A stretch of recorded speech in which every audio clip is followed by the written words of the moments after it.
la photo est bonne, juste en deuxième colonne, il y a le voyou du jour qui a une petite gueule d'amour. C'est déjà pas mal. Ah ouais. Dans la rubrique du vide. C'est l'actualité des nouveautés high-tech, et que vous soyez sportif de l'extrême ou amateur d'Ego Photo. Ego Photo, c'est les Québécois qui disent ça. Les gars, attends. Les gars, Ça attends. remplace le selfie. Bah, bien sûr, selfie.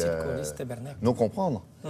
Ego Photo. Ce qui va suivre devrait vous intéresser. C'est le kit, quoi. Le kit Oui. du semi-professionnel. Mais du smartphone. Parce qu'en fait, l'idée, c'est que le marché de la photo en France, depuis 1 an, s'écroule gentiment, doucement. Pourquoi? Parce que nous avons des smartphones à portée de main qui font de super photos.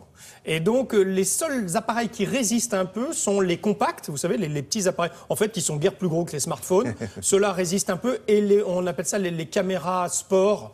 Voilà, il y en a quand même toute une série, parce que celles-là, on va les fixer sur un casque, sur le vélo, enfin, Sur une planche à voile. sur une planche à voile, etc. Donc c'est les seuls qui résistent un peu au marché, mais ce qui marche du tonnerre de Dieu, ce sont les smartphones. Les smartphones. Donc là, il y a une entreprise qui a pensé à faire les accessoires pour faire de la photo avec son smartphone. Vous voyez un peu le marché qui est en train de se développer. Moi, j'ai particulièrement apprécié le petit Steadicam. Steadicam, vous savez, c'est pour pouvoir faire une image stable, avancer avec, voilà. Comme les professionnels. Comme les ici, professionnels, sauf que vous allez voir, le Steadicam, il est tout petit, il pèse une centaine de grammes pour pouvoir avoir une image stable et pouvoir marcher et avancer et faire un plan séquence avec son smartphone. Donc, sans que l'image soit chaotique exactement, ou troublée. exactement. Donc, ce sont les accessoires photos pour cet été, par exemple, mais pour votre smartphone. Regardez.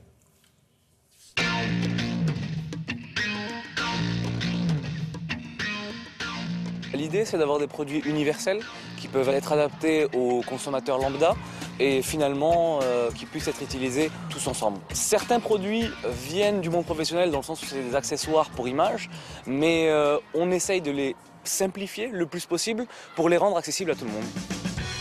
Dans notre gamme, nous avions vraiment un stabilisateur professionnel et c'était d'avoir un stabilisateur plus accessible à tout le monde dans le sens où on prend des caméras comme toutes les action cam, les compacts et rester aussi universel même en pouvant utiliser ce produit stabilisateur avec un téléphone. On a gardé ce côté professionnel avec vraiment un stabilisateur de qualité qui peut être utilisé par tous les consommateurs.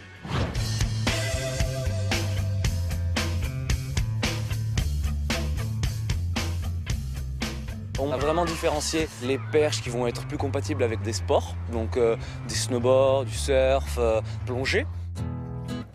Et l'autre perche qui sera beaucoup plus perche ville, donc là c'est comme on le voit aujourd'hui, vraiment cette mode du selfie, donc avec une télécommande Bluetooth qui peut être connectée à votre téléphone et qui peut être utilisée durant tous vos loisirs.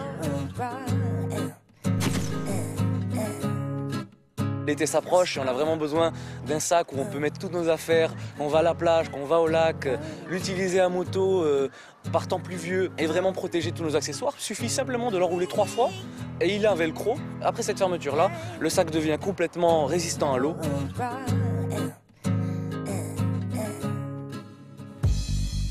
Donc l'idée c'était, à travers cette mallette de rangement, d'avoir assez d'espace pour justement pouvoir y mettre votre perche, mettre une compact caméra. De plus, on a rajouté un chargeur externe qui peut être utilisé à tout moment. Donc l'idée, c'est de le charger avant de partir de chez soi, utiliser vos appareils avec batterie et ensuite simplement les recharger à tout moment, peu importe où vous êtes, à n'importe quel moment de la journée. On ne peut pas téléphoner dans le musée. Bon. Alors, deux informations. Là, on a du matériel qui vaut pas plus de 100 € à chaque fois dans ce qu'on vous a montré. Toutes les informations sur le site internet. Et le petit kit, la petite valise, là? Alors, la petite valise, ça tourne autour de 50 €. Voilà. 50, 60 €. Juste encore un petit mot. Les perches, vous le savez maintenant, sont interdites, notamment au musée du Louvre. Hein. Ouais, attention. Parce que... Si vous avez l'intention d'aller vous faire une égo photo devant la Joconde. Ouais, pour éviter notamment... Sinon, ça balaye sur les gens qui sont derrière vous. Ouais, puis ça peut peut-être balayer aussi de temps en temps les œuvres. Les œuvres aussi, oui, c'est arrivé parfois. Donc c'est interdit. Renseignez-vous. Merci beaucoup, Yann. À plus tard.